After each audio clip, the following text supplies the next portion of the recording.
सो hey guys, welcome back एक और नई एनिमे एक्सप्लेन के अंदर, जिसका नेम होने वाला है you and I R polar opposite. और आज हम इसके सीजन 1 के पहले एपिसोड को एक्सप्लेन करने वाले हैं। वेल तो आज फिर शुरू करते हैं इस एनिमे एक्सप्लेनेशन को बिना किसी देरी के। एंड वेल मैं तुम्हें पहले ही बता दूं कि दरअसल जो स्टोरी है वो दो ऐसे लोगों को फॉलो करने वाली है, जिसमें जो लड़का है वो थोड़ा इंट्रोवर्ट है एंड जो लड़की है ना वो थोड़ा एक्सट्रोवर्ट टाइप की है। मतलब इसकी स्टोरी ना तुम्हें लिटरली बहुत ज्यादा पसंद आने वाली है। तो आज फिर शुरू करते हैं। वेल एपिसोड के स्टार्टिंग में हम यहाँ पे देखते हैं कुछ बच्चे यहाँ पे स्कूल के लिए निकल रहे होते हैं और यहाँ पे सब ना अपने अपने स्कूल जा रहे होते हैं। और वहीं दूसरी तरफ हम एक लड़की को देखते हैं जो कि अभी भी अपने डेंटिंग पेंटिंग में लगी होती है, आई मीन मेकअप के अंदर। और हमें इसका नाम यहाँ पे सुजुकी बताया जाता है। वेल सीन शिफ्ट होता है और हम देखते हैं कि फाइनली जो सुजुकी होती है वो यहाँ पे अपने स्कूल में पहुंच चुकी होती है। और वो यहाँ पे जाते ही सबको गुड मॉर्निंग बोल रही होती है, जिसमें सबसे पहले वो यहाँ पे आजुमा से मिलती है और फिर यहाँ पे तायरा से, जिसके बाद आगे वो यामादा को हाय बोलती है। एंड फिर हमें देखने को मिलते हैं यहाँ पे मनामी और सातोई। एंड वेल मैं तुम्हें बता दूं जो अपनी मनामी और सातो हैं ये ना यहाँ पे अपनी सुजुकी के बहुत अच्छे दोस्त हैं, मतलब बिल्कुल बेस्टी टाइप। वेल यहाँ पे सीन शिफ्ट होता है और हम देखते हैं कि अपनी बंदी फाइनली आती है अपने क्रश के पास और उसे आके यहाँ पे बोलती है गुड मॉर्निंग। और भाई इस बंदे का नाम हमें यहाँ पे तानी बताया जाता है एंड ये भी यहाँ पे ना उल्टा से गुड मॉर्निंग बोलता है। और ये बात सुनते ही जो सुजुकी होती है वो काफी ज्यादा ब्लश करने लगती है और अब उसे समझ नहीं आ रहा होता कि आखिर उसे यहाँ पे क्या रिप्लाई देना चाहिए। वेल तभी हम देखते हैं कि यहाँ पे मनामी और सोतू आते हैं एंड यहाँ पे सुजुकी बोलती है और बताओ क्या मेरे आई लाइसेंस सही दिख रहे हैं ना आज, तुम्हें क्या लगता है? और ये दोनों इसकी आई लाइसेंस को काफी ध्यान से देखने लगती है। और यहाँ पे सोतू बोलती है तुम यहाँ पे नकली आई लिप्स क्यों नहीं यूज कर लेती? ये बोलती है नहीं वो यूज करना उतना अच्छा नहीं होता। अच्छा तुम खुद सोचो कि अगर मैं यहाँ पे अपनी आंख को खुजाऊं या फिर उसे धो लूं तो वो गिर जाएंगे, तो आखिर उसका क्या फायदा होगा? और रही बात इनकी, तो मैं यही सोचते रहती हूँ कि मैं कौन से ब्रांड का यहाँ पे आई लाइसेंस यूज करूँ। और यही सब बात कर रही होती है एंड ये यहाँ पे तानी की तरफ बार बार देख रही होती है और सडनली उसे पूछती है तानी तुम्हें क्या लगता है कि मुझे कौन सी ब्रांड का यूज करना चाहिए? तानी कुन बोलता है क्या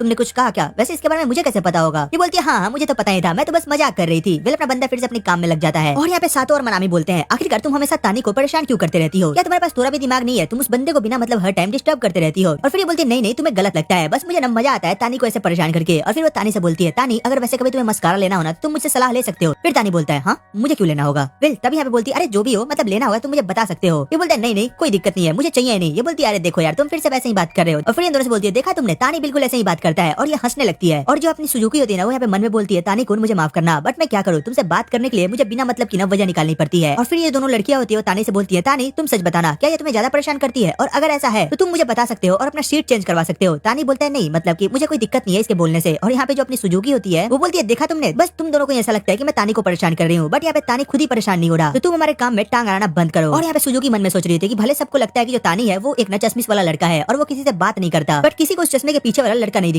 और यहाँ पे हम तानी को देखते हैं जो कि यहाँ पे सबको ना समझा रहा होता है कि मतलब टीचर ने ये बताया है तो ये वाला क्वेश्चन ना पेपर में आ सकता है। और यहाँ पे सब लोग इसकी बात को काफी ध्यान से सुन रहे होते हैं। और आगे देखते जो तानी होता है वो यहाँ पे ना सबके होमवर्क को कलेक्ट कर रहा होता है और ये सब लोग इसे अपना होमवर्क दे रहे होते हैं और इसे थैंक्स बोल रहे होते हैं, लाइक तुम इसे अपने क्लास का सीआर बोल सकते हो। वेल जो भी हो हमें यहाँ पे तानी की पर्सनालिटी दिखाई जाती है, मतलब ये लड़का कितना शांत है, सबकी हेल्प करता है और पढ़ने में काफी अच्छा है। और यही दूसरी तरफ हमें सुजुकी को दिखाया जाता है जो कि तानी के इसी क्वालिटी की वजह से उसके प्यार में पड़ चुकी है। वेल यहाँ पे हमें थोड़े पास्ट का सीन दिखाया जाता है जहाँ पे हमें दिखाया था जो सुजुकी होती है वो बता रही होती है कैसे आखिर उसे तानी के बगल में बैठने का मौका मिला और ये उसके लिए किसी मिरेकल से कम नहीं था। मतलब उसने ऐसा सोचा नहीं था कि कभी उसे तानी के बगल में बैठने का मौका भी मिलेगा। और वो यहाँ पे तानी से बात करने का ट्राई करती थी तब, बट वो यहाँ पे काफी क्रीपी साउंड करती थी और उसे ऐसा लगता था कि हो ना हो कहीं मैं यहाँ पे तानी को डिस्टर्ब तो नहीं कर रही। और भाई सच में जो बंदी है ना ये लिटरली बच्चों जैसा बिहेव कर रही होती है। वेल यहाँ पे फिर जो सीन होता है ना प्रेजेंट में शिफ्ट होता है और यहाँ पे मनामी और सोतू बोलते हैं वैसे सुजुकी तुम्हें इसके बारे में क्या लगता है? सुजुकी बोलती है तुम लोग क्या बात कर रहे थे? ये बोलती है क्या तुमने सुना नहीं? हम लोग तब से बकबक किए जा रहे हैं, आखिर तुम गुम कहाँ हो? ये बोलती है मुझे माफ करना दरअसल मैं सुन नहीं रही थी। ये बोलती है बस भी करो यार। और यहाँ पे फिर से सुजुकी मन में बोलती है पता नहीं क्यों बट मैं यहाँ पे तानी कुन को ना बहुत ज्यादा एडमायर करती हूँ और सबसे बड़ी बात मैं उससे प्यार करती हूँ, बट मैं उसे कह नहीं पाती। और ऐसा क्यों होता है ये मैं भी नहीं जानती हूँ, शायद इसलिए क्योंकि मैं और तानी कुन यहाँ पे बिल्कुल पोलर अपोजिट्स हैं। वेल यहाँ पे तभी हम देखते हैं मनामी को जो कि काफी ज्यादा एक्साइटेड होती है और यहाँ पे बोलती है कि ठीक है हम यहाँ पे स्कूल के बाद ना किंग बर्ग चलेंगे और वहाँ पे ना बर्गर खाएंगे। तो बताओ सुजुकी क्या तुम हमारे साथ आ रही हो ना? सुजुकी यहाँ पे बोलने वाली होती है कि मतलब ना मुझे अपना होमवर्क करना है, बट वो देखती है जो मनामी होती है ना भाई वो काफी ज्यादा एक्साइटेड होती है और जब सुजुकी इसके एक्साइटमेंट को देखती है तो वो मना नहीं कर पाती है। वो बोलती है ठीक है हम सब चल रहे हैं। वेल सीन शिफ्ट होता है और हम देखते हैं यहाँ पे यामादा को जो कि यहाँ पे सुजुकी के पास आता है और बोलता है सुजुकी क्या तुम प्लीज मुझे अपना होमवर्क दे सकती हो? मतलब मुझे बस उसे कॉपी पेस्ट करना है। सुजुकी बोलती है फिर से खैर तुम्हारा कुछ नहीं हो सकता, ये लो। और वो उसे अपना होमवर्क दे देती है। वेल तभी हम देखते हैं यहाँ पे सुजुकी से ना दो लड़कियां मिलती हैं और वो उससे उसका अकाउंट मांगती हैं। सुजुकी बोलती है आखिर बात क्या है? ये बोलती है कुछ नहीं बस ना तुमने यहाँ पे कल काफी अच्छी स्टोरी लगाई थी तो मुझे लगा कि हम तुम्हें फॉलो कर ले। ये बोलती है अच्छा ऐसा क्या लगा दिया मैंने? वेल जो भी हो सीन शिफ्ट होता है और हम देखते हैं कि यहाँ पे लोग बैठ के बर्गर वगैरह खा रहे होते हैं और ये लोग बात कर रहे होते हैं कि जो तानी है ना वो काफी स्मार्ट दिखता है। और ये बात सुनते जो सुजुकी होती है उसके गले में भाई कुछ फंस जाता है। वो बोलती है हाँ ये कब हुआ? मतलब कि ये लोग आखिर यहाँ पे तानी की बात क्यों कर रहे हैं? और यहाँ पे खांसने लगती है और तभी जो मनामी होती है वो बोलती है देखो तो सही जो अपना सुडाकेन है वो यहाँ पे फिर से मोस्ट बिलोव्ड एक्टर बन गया, मतलब लगातार दूसरी बार। और यहाँ पे ना हमें पता चलता है कि जो सुजुकी है उसे भी एक्टर काफी पसंद है। और तभी यहाँ पे जो लड़के होते हैं वो बोलते हैं हाँ हाँ लड़के को तो ऐसे ही लड़के पसंद आते हैं। और तभी अपनी सुजुकी होती है वो बीच में बोलती है नहीं तुम ऐसा नहीं कह सकते क्योंकि जो सुडाकुन है वो बिल्कुल एक बॉयफ्रेंड मटेरियल है, तुम्हारे मुझे तो उसकी बात अच्छी नहीं लगती। और यहाँ पे जो अपना टायरा होता है वो बोलता है चलो भी क्या बक रहे हो तुम लोग। वेल सीन शिफ्ट होता है और हम देखते हैं यहाँ पे अपनी सुजुकी को जो कि यहाँ पे काफी ज्यादा थक चुकी होती है एंड फाइनली वो यहाँ पे अपने घर जाने के लिए स्कूल से निकल रही होती है। और वो जैसे यहाँ पे स्कूल से बाहर निकलने वाली होती है वो नोटिस करती है कि जो भी तानी है वो स्कूल में ही है और ये देख के सुजुकी काफी ज्यादा शॉक्ड होती है। वो बोलती है क्या ये बंदा यहाँ पे क्या कर रहा है और इसे इतना देर क्यों हो गया। और तानी को देखते हैं जो अपनी बंदी का फेस होता है वो बिल्कुल लाल हो चुका होता है। ये बोलती है मुझे पता है कि जो मेरा फेस है वो बिल्कुल टमाटर जैसा दिख रहा होगा, बट फिर भी यहाँ पे तानी के पास आती है और बोलती है आखिर तुम्हें लेट क्यों हो गया। तानी बोलता है ओ दरअसल मुझे ना कुछ सबमिट करना था तो उसमें मेरे को टाइम लग गया। ये बोलती है अच्छा। फिर यहाँ पे काफी हिम्मत जुटाती है और चारों तरफ देखती है और बोलती है तानी एक काम करे, तुम किस साइड से घर जाने वाले हो। तानी उसे अपना रास्ता बताता है। फिर ये बोलती है अच्छा एक काम करते हैं, क्या तुम मेरे साथ घर तक चलोगे। सीन शिफ्ट होता है और हम देखते हैं फाइनली लोग यहाँ पे रास्ते में एक ही साथ जा रहे होते हैं और जो अपनी भाई सुजुकी होती है ना वो तानो से बात करने के लिए अजीब अजीब से बहाने ले रही होती है। जैसे पहले वो ये बोलती है ना कि कल हम यहाँ पे बर्गर किंग में गए थे और तुम्हें पता है वो बर्गर बहुत बड़ा था, और ऐसे ही बोले जा रही होती है। और फिर बोलती है एक मिनट, क्या तानी को मेरी बातें इंटरेस्टिंग भी लग रही होगी। बट तभी तानी बोलता है क्या वो अच्छा था। और तभी ये सुनते जो सुजुकी होती है उसे शौक लगता है। वो बोलती है आखिर यहाँ पे क्या चल रहा है, मतलब क्या सच में तानी को मेरी बातें पसंद आई या फिर वो बस मेरा मन बहलाने के लिए और मुझसे बात करने के लिए ऐसे बोल रहा है। फिर वो बोलती है हाँ बहुत अच्छा था, क्या तुम कोई मेरे साथ वो खाने जाना चाहोगे। और फिर ये बोलती है लो ये मैंने क्या बोल दिया, मुझे ये नहीं पूछना चाहिए था। एंड सडनली इधर से तानी रिप्लाई करता है हाँ बिल्कुल हम कभी चल सकते हैं। और ये बात सुनते ही सुजुकी का भाई चेहरा पूरी तरीके से लाल हो चुका होता है। वो बोलती है यहाँ पे चल क्या रहा है, मतलब क्या सच में ये सब रियल में हो रहा है। और यहाँ पे दोनों काफी फ्रस्ट्रेट फील कर रहे होते हैं। बट तभी जो यहाँ पे अपनी सुजुकी का हाथ होता है वो तानी के हाथ में टच कर जाता है। और जैसे इनका हाथ टच होता है इन दोनों को समझ नहीं आ रहा होता कि आखिर यहाँ पे चल क्या रहा है। और यहाँ पे सुजुकी तो कुछ ज्यादा ही ब्लश कर रही होती है। वेल तभी हम देखते हैं जो तानो होता है वो सडनली यहाँ पे सुजुकी के हाथ को पकड़ लेता है। और ये देखती जो सुजुकी होती है वो बोलती है क्या सच में ये हो रहा है, मतलब मुझे बिलीव नहीं हो रहा, कहीं मैं सपना तो नहीं देख रही। और ये यहाँ पे अपने मन में ना काफी चीजें सोच रही होती है। एंड तभी देखते हैं कि सामने से कुछ लोग आ रहे होते हैं। तो जो तानी होता है ना यहाँ पे सुजुकी का हाथ छोड़ देता है। वेल सीन शिफ्ट होता है और हम देखते हैं जो सुजुकी होती है वो अपने घर पे होती है। और जैसे इसका भाई घर में आता है वो बोलता है ये क्या बकलोली है और तुम ये कैसे लेटी हुई हो, क्या तुम्हारे पास घर में कोई जगह नहीं है क्या। और यहाँ पे सुजुकी तो भाई अलग ही ख्वाबों में खोई हुई होती है। और हम देखते हैं कि बंदी ना पूरे दिन और रात में बस यहाँ पे वही सब चीजें सोच रही होती है जो आज तानी के साथ हुआ। मतलब तानी ने इसका जो हाथ पकड़ा था और ये समझ नहीं आ रहा था कि आखिरकार ये हुआ तो हुआ कैसे। सीन शिफ्ट होता है और हम देखते हैं कि यहाँ पे अपनी सुजुकी है वो ना अगले दिन स्कूल के लिए काफी लेट उठती है। मतलब इस बंदी ने पूरी रात बस यही सब सोचा था और इसे आज उठने में देर हो गई थी। विल ये दौड़ के नीचे आती है और इसे समझ आता है कि ओ ये आज थोड़ी नहीं बल्कि काफी लेट हो चुकी है। विल यहाँ पे दौड़ते हुए स्कूल जाती है एंड स्कूल में जाते ही इसे यहाँ पे इसकी दोनों दोस्त मिलती हैं और वो बोलती हैं आखिरकार तुम आज लेट कैसे हो, मतलब यहाँ पे चल क्या रहा है, तुम जैसी लड़की लेट कैसे हो सकती है। ये बोलती है पता नहीं बट हाँ मुझसे लेट हो गया। फिर तभी यहाँ पे अमादा आता है और बोलता है एक मिनट मुझे तुमसे एक बात पूछनी थी। ये बोलती है हाँ बोलो। ये बोलता है क्या तुम और तानी एक दूसरे को डेट कर रहे हो। ये बोलता है क्या तुम्हें किसने बोला, मतलब कुछ भी। ये बोलता है हाँ मतलब जो गपाचो है उसने मुझे बताया था। ये बोलती है ये गपाचो कौन है। ये बोलता है कोई, बस तुम ये बताओ ना कि मैं जो पूछ रहा हूँ वो सही है या नहीं। ये बोलती है कि नहीं बिल्कुल नहीं हम डेट नहीं कर रहे हैं। और ये जैसे चिल्ला के बोलती है ना तानी यहाँ पे आ चुका होता है और ये बात सुन लेता है। और यहाँ पे अपनी बंदी को लगता है कि शायद उसने बहुत गलत कर दिया, मतलब उसने एक बात बहुत गलत टाइम पे बोली जब तानी ने ये बात सुन ली। बट वेल यहाँ पे तानी को ये बात सुनकर लिटरली बुरा तो लगता ही है। और यहाँ पे अपनी बंदी को अब ये समझ नहीं आ रहा होता है कि आखिर वो तानी को कन्विंस करे तो करे कैसे कि उसने जो भी कहा उसका वो मोटिव नहीं था। और वो पूरे दिन जो भी काम कर रही होती है ना बस वो यही सब सोच रही होती है, मतलब खेलते टाइम पढ़ते टाइम हर टाइम उसे समझ नहीं आ रहा होता कि उसे आखिर तानी से कहना तो कहना क्या चाहिए। तभी हम देखते हैं यहाँ पे छुट्टी हो चुकी होती है और ये लोग घर जाने वाले होते हैं। तभी यहाँ पे तानी सुजुकी के पास आता है और बोलता है सुजुकी कल जो भी हुआ मुझे उसके लिए माफ करना, मतलब वो एक गलती थी और हाँ उसे भूल जाना। एंड इतना कहकर ये बंदा यहाँ से चला जाता है और सुजुकी को कुछ समझ नहीं आ रहा होता है कि यहाँ पे अभी क्या हो गया, मतलब सब कुछ बर्बाद हो चुका है। और तभी यहाँ पे पीछे से यामादा, मनामी और सोतू आते हैं और मनामी बोल रही होती है दरअसल मेरे पास ना पॉपकॉर्न कार्ड है तो हम आज वो खाने चलने वाले हैं। और यहाँ पे भाई सुजुकी बिल्कुल शांत होती है और तभी सुजुकी बोलती है तुम्हें पता है मैं तानी से प्यार करती हूँ और क्या ये करना गलत है। और भाई यहाँ पे सुजुकी ने लिटरली रोने जैसा फेस बना चुकी होती है। यामादा बोलता है एक मिनट ये बिल्कुल गलत नहीं है और ये सच में शॉकिंग था मेरे लिए, बट तुम यहाँ पे रो क्यों रही हो। फिर वो बोलता है कहीं तुम मेरी वजह से तो नहीं रो रही, मतलब मैंने जो दोपहर में पूछा उसको लेके ये मैंने क्या कर दिया, मुझे लगता है कि मैंने काफी बड़ी गलती कर दी वैसे पूछ के। सातो बोलती है यामादा तुम बिल्कुल ऐसे हो, तुम हमेशा यही करते हो। फिर यहाँ पे तीनों फिर यहाँ पे सुजुकी को कन्विंस करते हैं कि सुजुकी तुम चिंता मत करो हम तुम्हारे साथ हैं, तो तुम दौड़ के जाओ और तानी को यहाँ पे घर जाने से पहले रोको और उससे बात करो। और ये लोग यहाँ पे इसे भेजते हैं और बोलते हैं अपने नाम की तरह ना तुम थोड़ा तेज जाना। वेल यहाँ पे सुजुकी अपनी सुजुकी वाली स्पीड दिखाती है बट भाई फिर भी ये बंदी काफी तेज दौड़ रही होती है। वेल सीन शिफ्ट होता है और इधर हम तानी को देखते हैं और वो यहाँ पे ना खुद से सोच रहा होता है कि यार मुझे लगता है कि मैंने कुछ ज्यादा ही सोच लिया, मतलब मुझे ऐसा लगा था कि जो सुजुकी है वो मुझे शायद पसंद करने लगी है और मैंने कल उसके हाथ को पकड़ लिया, बट आज उसने जो भी बोला ना वो सब क्लियर हो गया कि वो मुझे बिल्कुल भी पसंद नहीं करती, वो बस मुझे एक ऑर्डिनरी गाय की तरह ही देखती है। और ये बंदा ऐसे सोचते हुए अपने घर की तरफ जा रहा होता है। तभी यहाँ पे सुजुकी पीछे से आती है और इसे जोर से चिल्ला के बोलती है तानी मैं तुमसे प्यार करती हूँ। और ये बात सुनते ही तानी शॉक्ड होता है, वो रुकता है और इसकी तरफ देखता है और यहाँ पे इसके पास आती है और काफी रोने लगती है। ये बोलता है एक मिनट तुम रो मत और तुमने जो कहा क्या वो सच में सही था। ये बोलती है हाँ बिल्कुल। और फिर अपना बंदा भी रिप्लाई देता है और इसके रिप्लाई को सुनते जो सुजुकी होती है ना वो काफी ज्यादा खुश हो जाती है। और तभी जो अपना तानी होता है वो अपने रुमाल को निकाल के इसकी आंख को पोंछने जाता है और फिर ये बोलता है एक मिनट कहीं तुम्हारा मस्कारा साफ तो नहीं हो जाएगा। और ये बात सुनते ही सुजुकी और जोर से रोने लगती है, मतलब काफी क्यूट वे में, और बोलती है इसका मतलब ये है कि तुम मेरी सारी बातें सुना करते थे पर तुमने कभी ये जानने नहीं दिया। और भाई ये काफी रोने लगती है और अपना बंदा बोलता है हाँ हाँ अब चुप हो जाओ, मतलब कि ठीक है मैं सुना करता था क्योंकि तुम मुझे पसंद थी। एंड वेल इसी के साथ ये एपिसोड यहीं पे खत्म होता है। तो तुम कमेंट करके बताना कि तुम्हें एपिसोड कैसा लगा, इसकी एक्सप्लेनेशन कैसी लगी, और हाँ अगर अच्छी लगी हो तो ऑफ कोर्स एक लाइक एंड सब्सक्राइब करना मत भूलना। तो चलो फिर मिलते हैं तुमसे एक और नई वीडियो एक और एक्सप्लेनेशन के साथ, तब तक के लिए टेक केयर, गुड बाय।